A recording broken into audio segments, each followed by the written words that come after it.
모세가 아론과 더불어서 바로에게 나아가 이 백성을 보내달라 하나님의 뜻을 전했습니다. 그러나 그 결과는 기대와 달리 이전보다 훨씬 큰 어려움으로 돌아왔죠. 그래서 이스라엘 백성들은 모세를 원망했습니다. 괜히 하나님의 말씀을 우리가 믿고 그 말씀대로 했더니 이게 뭐냐 하는 불평을 했죠. 이제부터 우리는 당신이 말하는 대로 신앙생활 하지 않겠다. 그렇게 원망했습니다. 그런 백성들의 반응을 보고 모세도 하나님 앞에 왜 이렇게 하십니까? 말씀대로 했는데 왜 더 어렵게 하시고 하나님이 이들을 도와주지도 않습니까? 라고 좌절과 절망에 사로잡힌 기도를 드렸던 것이 5장 마지막 절까지의 내용이었습니다. 지난주에 거기까지 보았죠. 오늘 본문은 그런 이스라엘 백성들의 불평과 모세의 좌절에 대한 하나님의 답변입니다. 1절에 뭐라고 답변하십니까? 1절 다시 보십시오. 여호와께서 모세에게 이르시되, 이때 모세는 하나님께 어찌하여 대들고 좌절하고 절망하는 기도를 올렸던 상태입니다. 그죠? 22절에 5장 22절에 보면 모세가 여호와께 돌아와서 아뢰되 주여 어찌하여 이 백성이 학대를 당하게 하셨나이까? 어찌하여 나를 보내셨나이까? 절망 가운데 기도하는 모세에게 하나님 이렇게 말씀하세요. 이제 내가 바로에게 하는 일을 네가 보리라. 강한 손으로 말미암아 바로가 그들을 보내리라. 강한 손으로 말미암아 바로가 그들을 그의 땅에서 쫓아내리라. 무슨 말씀이죠? 하나님이 바로에게 강한 손을 얹이겠대요. 지금 이스라엘 백성들이 왜 힘들어합니까? 누구 때문에 힘들어합니까? 바로 때문에 힘들어해요. 그들은 바로의 손이 자기의 목을 움켜잡고 있다고 생각하고 있습니다. 그리고 그 바로의 강한 손으로 자신들은 이전보다 훨씬 더 큰 어려움에 처하게 되었고 나아가서는 죽게 된 지경까지 왔다고 느끼고 있습니다. 지금 이스라엘 백성들이 절대적으로 느끼고 있는 손은 바로의 강한 손입니다. 그것 때문에 불평하고 있습니다. 그것 때문에 좌절하고 있습니다. 그것 때문에 원망하고 있죠. 이런 이스라엘과 모세를 향하여서 하나님의 답변은요, 너희들이 강한 손으로 여기고 있는 바로의 손보다 더 강한 손으로 내가 바로에게 역사할 것이다. 그래서 너희들을 붙들고 있는 바로의 손이 풀려서 너희들이 바로에게서 나올 것이다. 나의 강한 손이 그 일을 할 것이다. 그렇게 약속하고 있습니다. 근데 중요한 것은 이제 그 약속 뒤에 나오는 2절부터 8절까지의 하나님의 설명이에요. 바로에게 강한 손을 펼쳐서 그들을 바로가 주는 고통에서 구출해 내겠다고 말씀하시잖아요. 2절, 8절은 뭐예요?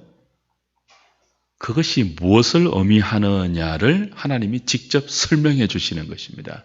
그 설명하시는 과정에서 두드러지는 것이 여호와 하나님이라는 이름입니다. 2절, 3절 보면 조금 어렵고도 쉽지 않는 그 내용이 나오죠. 어떤 말씀입니까? 하나님이 모세에게 말씀하여 이르되 나는 뭐라고요? 여호와니라 그랬습니다. 바로에게 강한 손을 얹어서 바로로 하여금 너희들을 이 땅에서 내어 쫓도록 하는 그 하나님이 누구라고요? 여호와래요. 여호와. 그리고 덧붙여서 3절에 내가 아브라함과 이삭과 야곱에게는 전능의 하나님으로는 나타났지만 나의 이름을 여호와로는 그들에게 알리지 아니했다. 무슨 뜻이죠? 아브라함과 이삭과 야곱에게 알리지 않았던 여호와 하나님이라는 이름을 바로에게 강한 손을 얹어서 그들이 이스라엘 백성들이 바로에게서 나오는 그 모든 과정을 통해서 아브라함도 몰랐고 이삭도 몰랐고 야곱도 몰랐던 여호와 하나님이라는 이름의 뜻을 너희들에게는 분명히 알리겠다 라고 이제 8절까지 친히 하나님께서 설명해 주십니다. 이게 쉽지 않는 것은 우리가 이미 창세기를 다 살피지 않았습니까? 하나님이 아브라함에게 그리고 이삭에게 그리고 야곱에게 엘샤다이로 나타나셨죠. 전능하신 분으로 분명히 나타나셨죠. 근데 무엇으로도 나타나셨습니까? 여호와로도 나타나셨습니다. 여러분 다시 한번 창세기를 시간 한번 보십시오. 아브라함이 하나님을 부르고 이삭이 하나님을 부르고 야곱이 하나님을 부를 때 늘 어떻게 불렀습니까? 여호와 하나님이라고 불렀습니다. 그리고 하나님이 그들에게 말씀하실 때도 여호와가 이르시되라고 늘 그렇게 했습니다.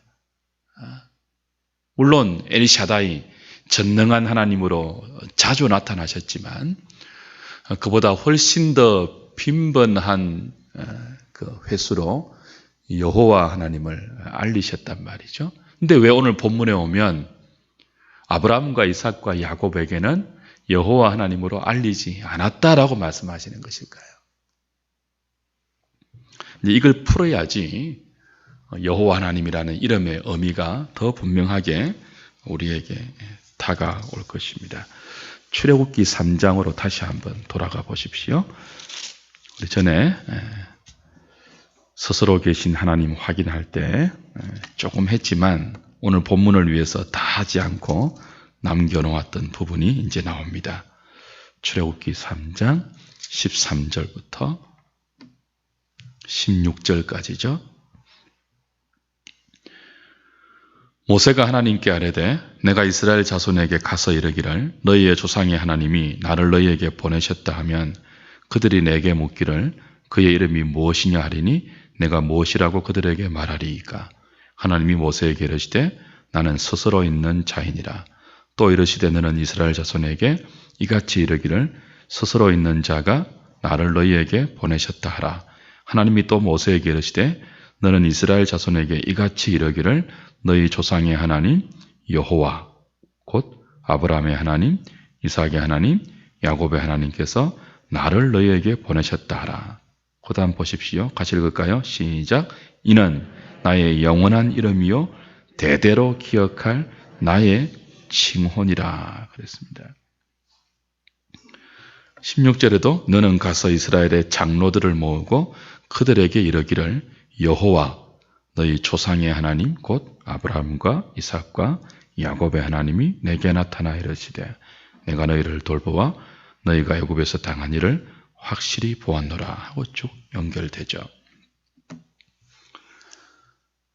자, 모세가 하나님의 이름을 물었을 때 하나님이 가르쳐 주신 이름은 여호와라는 이름인데 원래 뜻은 스스로 계신 자다 그런 뜻입니다.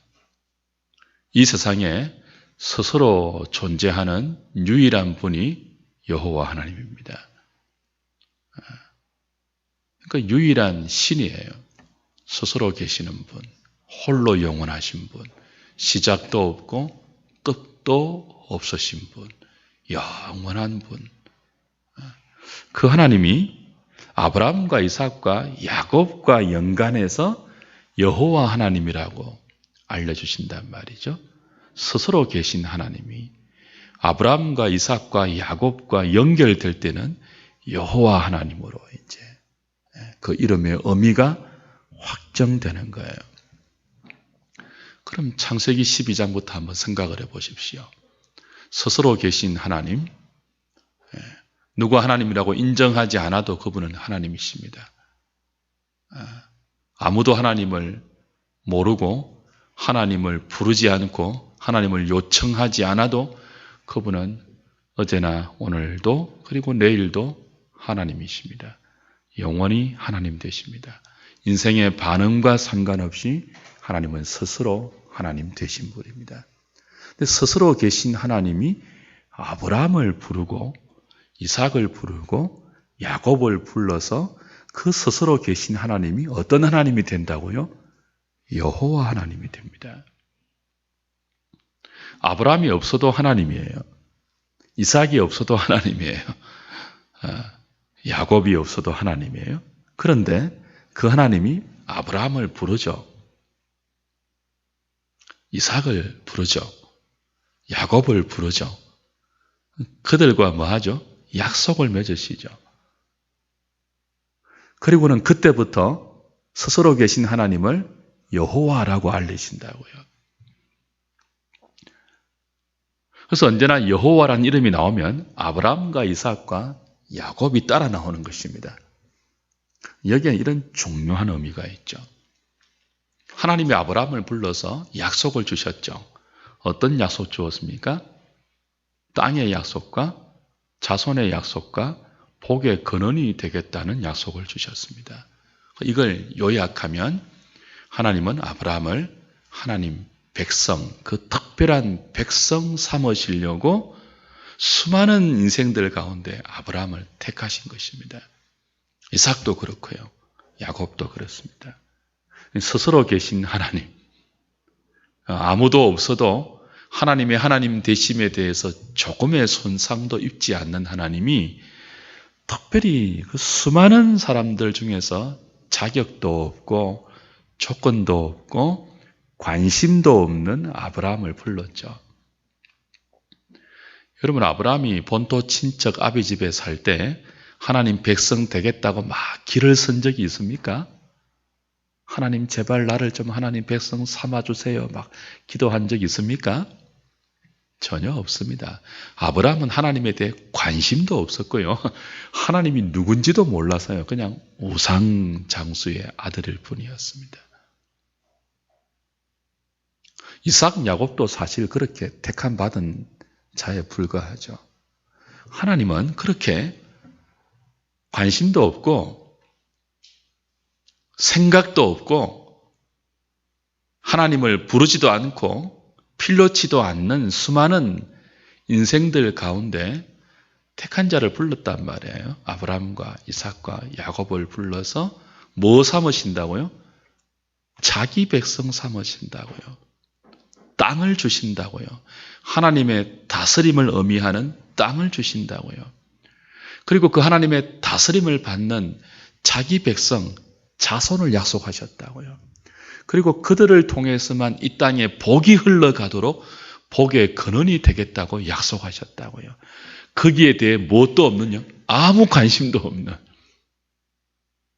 그렇죠? 그리고 아브라함과 이삭과 야곱을 그렇게 하나님 백성 삼기 위해서 오늘 다시 출애굽기 다시 6장 본문으로 돌아오시면 하나님 뭘 발동하셨습니까? 3절 다시 보십시오. 내가 아브라함과 이삭과 야곱에게 무엇으로 나타났다고요? 전능의 하나님으로 나타나셨대요. 그럼 보십시오. 하나님이 아브라함과 이삭과 야곱을 불러서 언약을 맺었잖아요. 그 자식을 주고 땅을 주고 복의 근원으로 삼을게 언약을 주셨잖아요. 근데 그들은요, 그 약속이 뭔지도 몰랐단 말이에요. 관심도 없었습니다. 근데 그런 그들에게 하나님이 어떤 하나님으로 나타나셨습니까? 전능하신 하나님으로 나타나셨어요. 그럼 하나님의 전능하심은 뭘 위해 발동된 겁니까? 하나님의 약속대로 아브라함과 이삭과 야곱을 하나님의 백성 만들기 위해서 발동된 엘샤다이 전능하심입니다.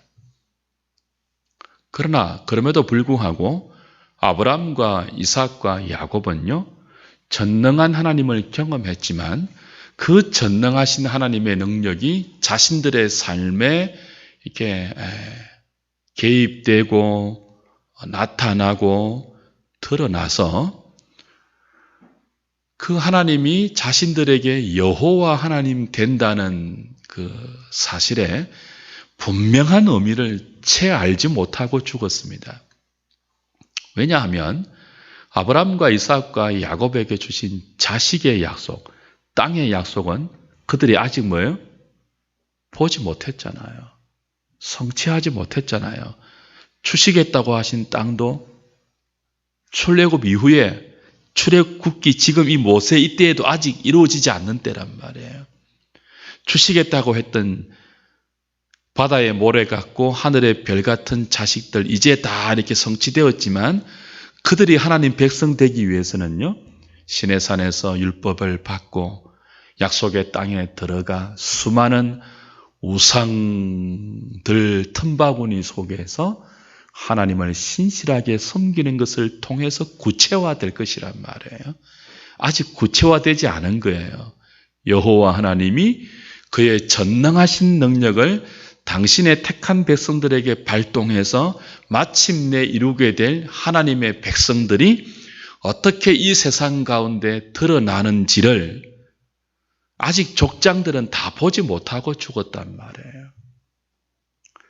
그것이 때가 되어서 정말 바다의 모래 같은 하늘의 별 같은 수백만의 이스라엘 백성들이 형성되었고 하나님은 이제 그 약속을 기억하시고 모세를 세워서 뭐하죠? 그들을 애굽의 종살이에서 불러내어 약속의 땅으로 들여보내기 위해 시내산에서 언약을 주시고 마침내 그들을 약속의 땅에 들여보내실 것입니다. 들여보내서 뭐 하실 것입니까? 7절 보십시오. 7절, 8절 다시 너희를 무엇으로 삼고요? 내 백성으로 삼고 나는 너희의 하나님이 되리니 그랬습니다. 이 수많은 이스라엘 백성을 하나님 백성으로 삼고 하나님은 그냥 전능한 하나님 정도가 아니고 아브라함과 이삭과 야곱에게 약속하셨던 그 여호와 하나님, 그들의 하나님, 수많은 사람들 중에 불러서 하나님 백성 만든 특별한 백성의 하나님으로 삼겠다는 것입니다. 그리고 그것이 이루어졌을 때 비로소 그들은 하나님이 여호와 하나님인 것을 보게 되고 알게 될 것이라고 이야기하는 거죠. 쉽게 생각하지 마십시오. 찬찬히 생각하십시오. 쉽지 않는 문제이고 쉽지 않기 때문에 너무나 중요한 이름입니다. 여러분의 평생을 좌우할 중요한 이름이에요. 뭐가요? 여호와 하나님이라는 뜻이. 다시 요약합니다. 여호와 하나님이 어떤 뜻입니까? 스스로 계신 하나님이 택한 자기 백성을 아브라함과 이삭과 야곱을 찾듯이 찾아오셔서 그 전능하신 능력을 발동하여 약속대로 그의 백성 삼으신다. 그런 뜻입니다. 너무 깁니까? 길어도 이해하셔야 됩니다. 자, 스스로 계신 하나님이 택한 자기 백성을 아브라함과 이삭과 야곱을 부르듯이 불러서 그리고 찾아오셔서 그의 전능하신 능력을 발동하여 약속대로 구원하여 자기 백성 삼으신다. 그 하나님이 어떤 하나님이라고요? 여호와 하나님이에요. 이 여호와 하나님의 이 자기 백성을 전능하신 능력으로 불러서 약속을 이루시는 이 신실하심 때문에 자격 없는 이스라엘이, 관심도 없는 이스라엘이 하나님의 백성이라는 특별한 신분과 특별한 특혜를 얻게 되는 것입니다. 그래서 여호와 하나님이라는 이름을 여러분이 생각할 때마다 그 여호와의 백성된 우리가 얼마나 하나님의 특별한 은혜 속에서 어떤 인생도 누리지 못하는 특별한 혜택을 입는 특별한 하나님과의 관계로 들어갔는가 하는 것들을 기억하셔야 됩니다. 여호와의 백성이다. 나의 하나님이 여호와 하나님이다. 이 말에는 특별한 관계라는 뜻이 함축되어 있다고요.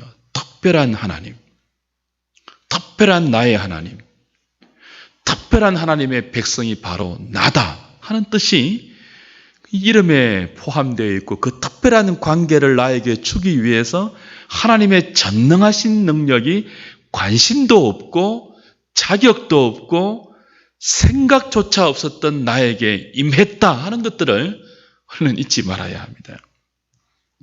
아브라함도 그랬고 이삭도 그랬고 야곱도 그랬고 지금 이스라엘 백성도 하나님 백성 되는 것에는 조금의 관심도 없습니다. 모두 자기 먹고 사는 것에 바쁩니다.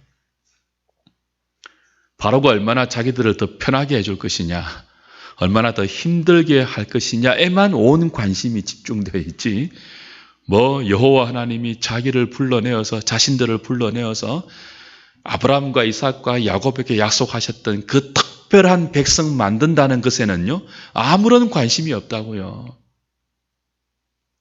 특별한 이런 거 말하지 말라는 거예요. 오히려 뭔 특별한 그런 거 나 관심 없으니까 이 어려움이나 좀 없애달라는 거예요.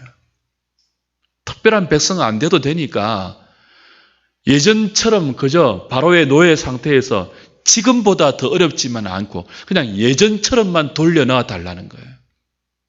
그게 이스라엘 백성들의 불평이었습니다.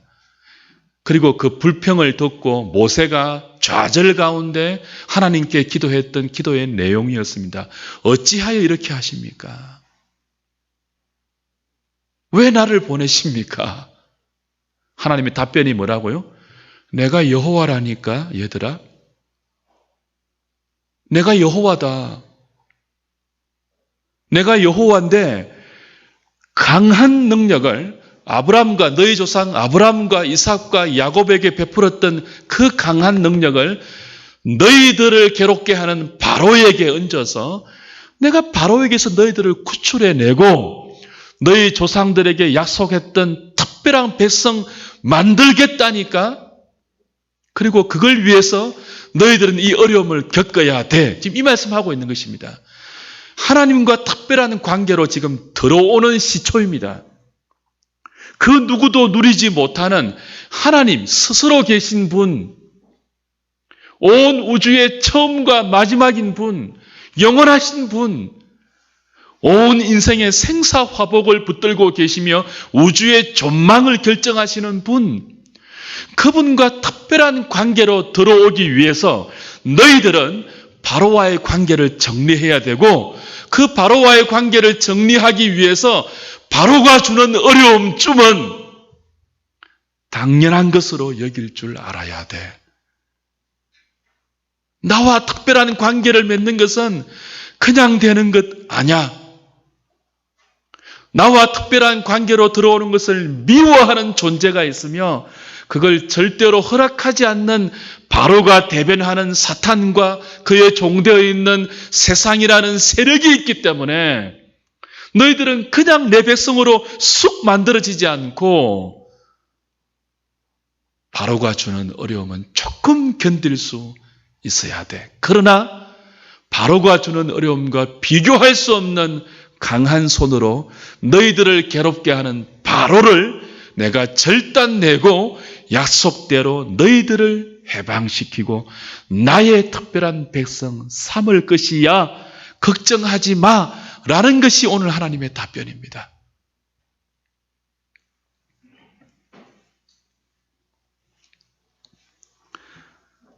그래서 이스라엘 백성들이 여호와의 백성 된다는 것은 정말 놀라운 것입니다. 다시 한번 보십시오. 다시 6절, 7절, 8절 찬찬히 보십시오. 그러므로 이스라엘 자손에게 말하기를 나는 여호와라.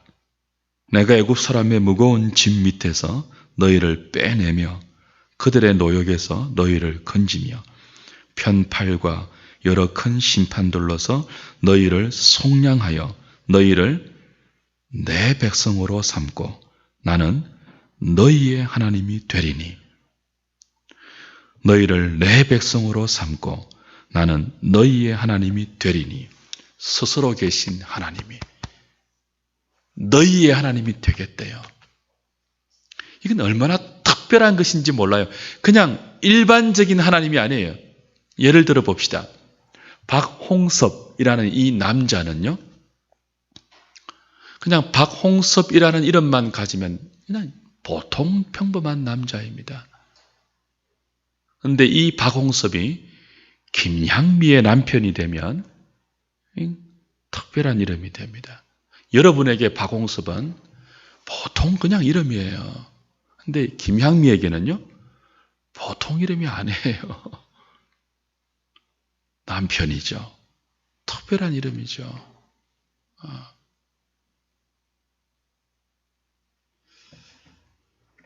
그냥 남자 이름이 아니죠.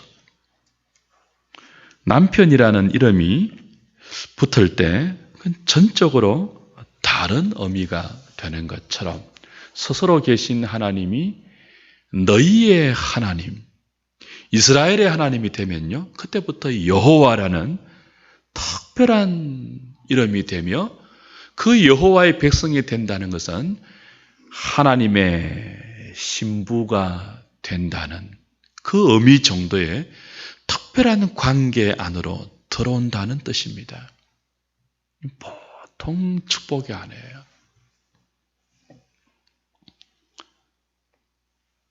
그 특별한 관계를 위해서 이제부터 약속을 기억하고 하나님의 전능하신 능력을 다 거기에 쏟아붓겠다는 것입니다. 왜 지금 하나님이 여호와라는 이름을 다시 상기시키시죠? 그리고 친히 그 여호와라는 이름에 담긴 뜻을 이렇게 아브라함과 이삭과 야곱을 다시 불러서 설명하시는 것이죠. 말씀드린 것처럼 이스라엘 백성이 이 특별한 관계 안에 들어가는 것이 얼마나 놀라운 복인지를 전혀 모르기 때문에 그래요. 불평하고 있죠. 바로가 주는 어려움 때문에 말이죠. 그들은 바로의 손이 너무 무서워서 더 이상 이제 하나님을 특별한 하나님으로 알고 싶지 않다고 항변하고 있습니다. 그들은 하나님 말씀 듣고 이제 그 말씀대로 바로에게 전한 것을 후회하고 있습니다. 하나님 백성 그 특별한 관계로 들어가는 것보다 바로의 종으로 계속 남아있겠다고 말하는 거예요. 이런 그들을 향해서 하나님 뭐라고 하십니까? 지금 당장 너희들이 겪고 있는 그 어려움은 나의 특별한 백성 되기 위해서는 필수적으로 거쳐야 하는 단계니까 너무 걱정하지 말라는 거예요. 어떤 인생도 맛보지 못한 특별한 사랑이 이제 그들에게 부어질 것인데 그걸 모르고 있습니다. 9절 보십시오. 같이 읽겠습니다. 시작. 모세가 이와 같이 이스라엘 자손에게 전하나 그들이 마음의 상함과 가혹한 노욕으로 말미암아 모세의 말을 듣지 아니하였더라. 5장 마지막 절까지는 바로가 주는 어려움 때문에 불평하고 원망하고 좌절했지 않습니까? 그래서 하나님이 친히 다시 설명해 주셨습니다. 그 어려움은 너희들이 나의 특별한 백성 되기 위한 필수적인 과정이니까 너무 걱정하지 말고 내가 조금 있으면 그거 다 해결해 줄게. 그렇게 이제 여호와 하나님이라는 이름으로 설명을 해 주셨단 말이에요. 친히. 그랬는데도 그들이 보이는 반응은 뭐라고요?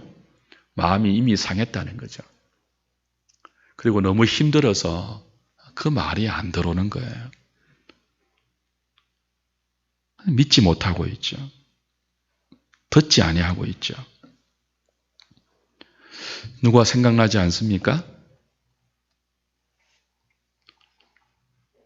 이수일과 사랑에 빠졌던 심순애가 어머니의 그 잘못된 다리로 말미암아 김중배의 다이아에 마음이 혹하죠.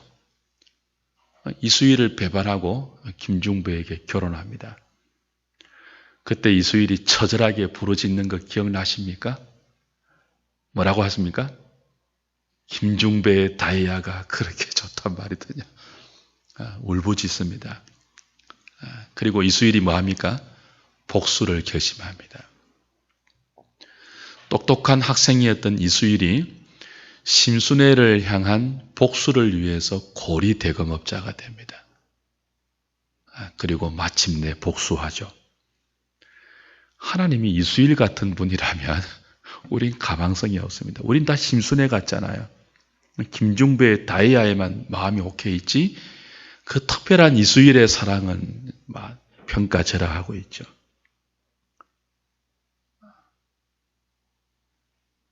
여호와 하나님이란 뜻은 하나님이 이수일 같지 않다는 뜻입니다. 우리가 지금 보는 호세아서도 그러합니다. 우리가 음란한 고멜 같고 심순애 같지만 하나님은 이수일처럼 반응하지 않고 당신의 전능한 능력을 이런 우리 관심도 없고 다이아에만 김중배의 다이아에만 늘 온 정신을 기울이고 있는 우리에게 이수일처럼 복수하지 않고 오래 참으시면서 당신의 전능한 능력을 다 발동하셔서 이런 우리를 마침내 특별한 관계에 특별한 백성으로 만들고야 만다는 것. 그것이 여호와 하나님이라는 이름의 무서운 뜻입니다. 그래서 이제 6장 10절부터는요. 이들이 모세의 말을 듣지 않고 믿지 않고 관심도 없어도 하나님은 바로에게 역사하시는 구원의 내용이 등장합니다. 그러나 그렇다고 해서 가만히 놀아서는 안 되겠죠. 우리가. 여러분, 우리의 현실은 언제나 이럴 수 있습니다. 하나님 우리에게 특별한 사랑을 주신다고 늘 뭐예요? 말씀으로 일러주시죠. 근데 우리의 현실은요, 늘 힘들죠. 바로의 강한 손 아래 신음하는 이스라엘 백성처럼 늘 힘들죠. 그리고 그 힘듦 속에서 하나님의 약속은 저만큼 관심 없는 거리로 늘 밀쳐져 있죠. 우린 김중배의 다이아몬드가 더 좋죠. 그래서 어쩌면은 더 어려움이 필요할지 모르겠습니다.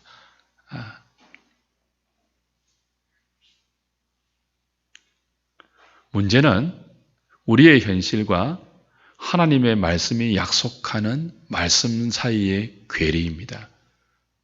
지금 여전히 바로의 강한 손으로 인한 압제는 없어지지 않거든요.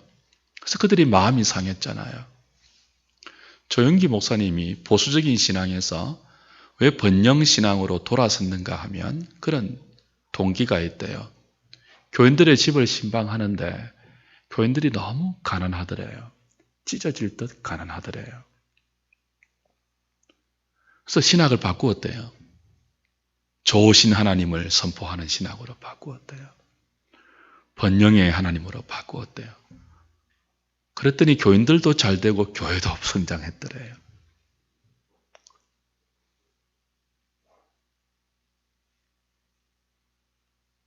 그러나 우리의 현실은 하나님의 약속처럼 늘 그렇게 적극적으로 좋아지지 않습니다. 그랬을 때 여러분 어떻게 하시겠습니까? 마음이 상하겠죠. 마음이 상하고 여전한 어려움이 있을 때 하나님 말씀이 들려오겠습니까? 하나님이 여호와 하나님입니다. 그 고난을 통해서 우리를 하나님과의 특별한 사랑이 있는 특별한 관계로 초대하고 있는 것입니다. 하나님 믿으십시오. 말씀이 안 들려올 수 있죠.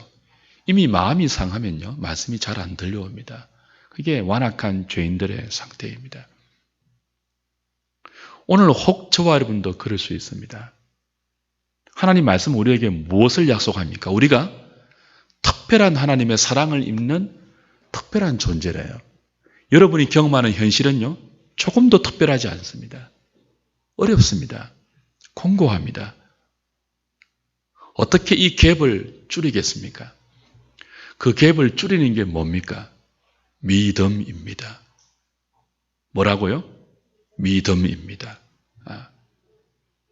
그때 번영신학으로 변질되면 안 됩니다. 그때 여호와 하나님을 여러분의 현실적인 어려움을 해결해 주는 해결사 정도로 왜곡시켜서도 안 됩니다. 여러분의 현실과 하나님의 약속이 너무 괴리가 커서 그 텀이 멀고 갭이 커서 여호와 하나님 그 특별한 관계로 특별한 사랑으로 부르는 그걸 위해 세상이 주는 어려움과 하나님이 아닌 다른 관계 속에 묶여있는 우리의 죄악된 본성을 포기하기 때문에 당연히 생길 수 있는 삶의 고단함을 여러분이 충분히 받아내면서 그걸 감수하면서 하나님이 부르시는 특별한 관계 속으로 들어가실 것을 믿음으로 붙들지 않으면요, 하나님을 변질시킨다고요. 여호와 하나님이 아니고 어떤 하나님으로요? 번영의 하나님으로. 뭘 고쳐주는 하나님으로. 적극적으로 여러분의 소원을 이루어주는 하나님으로 하나님을 바꿀 수 있고, 그렇게 되면 특별한 하나님의 그 깊고 정말 오묘하고 스스로 계신 분이 당신의 모든 능력을 아브라함과 이삭과 야곱에게 집중시키면서 내가 너희의 하나님이 되고 너희는 내 백성이 되어서 나는 너희들의 아버지가 되고 남편이 되고 너희들의 하나님 되겠다는, 너희가 나의 신부가 되고 나의 자녀가 되고 나의 백성이 되겠다는 이 특별한 관계, 그건 조금도 누리지 못할 것입니다. 여러분 뭘 택하시겠습니까? 여기에 우리의 믿음이 이제 필요한 거죠. 우리의 현실과 여호와 하나님이 우리에게 약속하신 그 특별한 복이 너무 거리가 멀어서 마음이 상하고 하나님 말씀이 들려오지 않을 때, 그때 오히려 여러분은 믿음을 발동하셔야 됩니다. 안 그러면요, 여러분 귀에 말씀은 안 들려올 것입니다. 뭐는 들려와도요, 부자 되게 하겠다, 주식 오를 것이다, 아파트 오를 것이다, 뭐 이런 말들은 귀에 속속 들어오는데 여러분이 믿음을 발동하지 않으면요, 하나님 말씀은 근성으로 들릴 겁니다. 하나님이 말씀을 통해서 약속하시는 그 특별한 복, 그 특별한 사랑은 아무 의미도 없어질 거예요. 그런 사람들에게는 하나님이 역사하셔도 그게 자기의 체험으로 다가오지 않습니다. 조금만 어려우면 또 불평하게 되겠죠. 오늘 이 저녁에 기도할 때 다른 것 말고 이 기도 좀 하면 좋겠습니다. 하나님, 여전히 우리의 현실과 여호와 하나님이라고 당신을 알리면서 우리에게 다가오신 하나님의 말씀의 이 괴리가 여전히 큰데, 그 괴리를 좁힐 수 있는 우리의 믿음은 너무 약한 것 같습니다.